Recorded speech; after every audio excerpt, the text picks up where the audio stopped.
श्रीगौरी वक्त्रपद्मार्का श्रीविघ्नेशा गजानना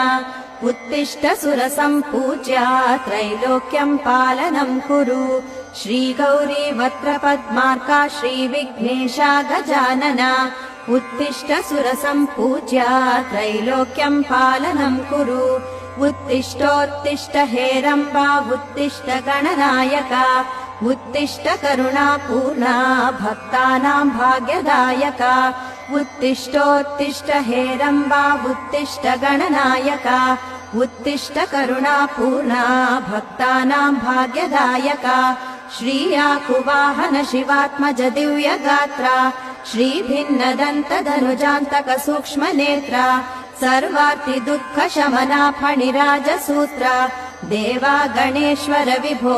तव सुप्रभा।